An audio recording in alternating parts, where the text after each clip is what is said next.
Good morning बच्चों। आज हम पाठ 1 दो बैलों की कथा पढ़ेंगे। यह पाठ मुंशी प्रेमचंद्र जी की रचना है।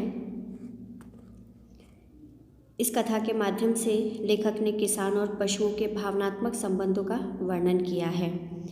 जानवरों में सबसे ज़्यादा बुद्धिहीन समझा जाने वाला गधा वास्तव में बहुत सीधा और सहनशील प्राणी है। गाय सींग मारती है, कुत्ते को भी क्रोध आ जाता है, लेकिन गधे को कभी भी क्रोध नहीं आता। खूब पीटने पर अथवा खूब खराब घास देखकर भी वह उदास नहीं होता। सुख दुख हानि लाभ से परे उसके मुख पर हमेशा एक स्थायी भाव ही रहता है। वह ऋषि मुनियों के श्रेष्ठ गुणों से युक्त है। आदमी का उसे बेवकूफ़ कहना सचमुच सद्गुणों का अनादर करना है। गधे का छोटा भाई बैल भी बेवकूफ़ों की श्रेणी में आता है, किंतु बैल कभी कभी मारता भी है और अड़ियल होकर अपना असंतोष प्रकट कर देता है। झूरी काछी के दो बैलों हीरा मोती में बड़ा भाईचारा था। दोनों में आत्मीय संबंध था। संयोग से दोनों को झूरी ने अपने ससुराल भेज दिया। वहां जाना दोनों को अच्छा न लगा। दोनों ने वहां पहुंचकर मूक भाषा में सलाह की और गांव में सोता पड़ते ही पगहे तोड़कर घर लौट आने के बारे में विचार किया। वहां सभी ने उनका स्वागत किया, किंतु झूरी की पत्नी उन्हें देखकर जल उठी। फलस्वरूप उनका दाना पानी बंद कर दिया। सूखा भूसा मिला। दूसरे दिन झूरी का साला गया, फिर आया और बैलों को गाड़ी में जोत कर ले गया।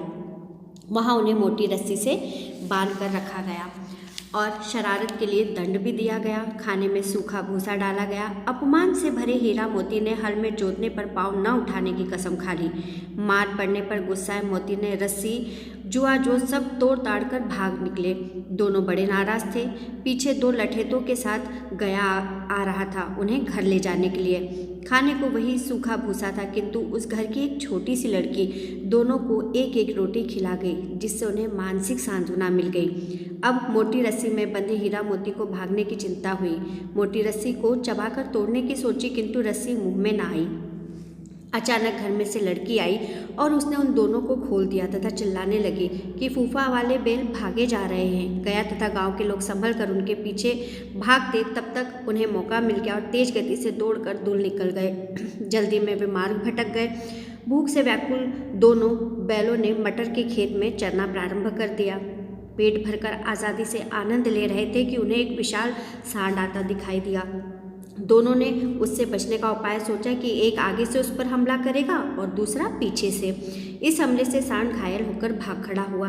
वे घर पहुंचने के बारे में सोच रहे थे कि खेत वाले दो आदमियों ने उन्हें घेर लिया और कांजी हाउस में बंद करा दिया।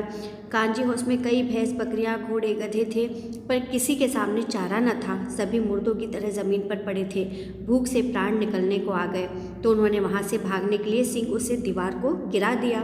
दीवार गिरते ही सभी जानवर भाग गए। हीरा की मोटी रस्सी में बांधा गया था हीरा को, इसलिए मोती उसे छुड़ाने का प्रयास करता रहा और भोर हो गई। पकड़े जाने पर उन दोनों की बहुत पिटाई हुई।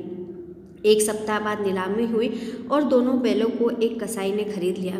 कसाई उन्हें लेकर जिस रास्ते से जा रहा था वह उनका परिचित निकला। चलते चलते वे अपने खेतों में पहुंच गए। दोनों ने तोड़ना शुरू किया और झूरी के घर पहुंच गए। झूरी तथा गांव वालों ने उनका स्वागत किया।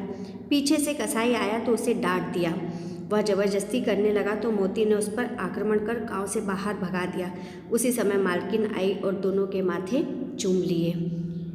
मुखहीन पशुओं में भी प्रेम भाव होता है। वह प्रेम के भूखे होते हैं। उनके साथ किसी भी प्रकार का अत्याचार नहीं करना चाहिए।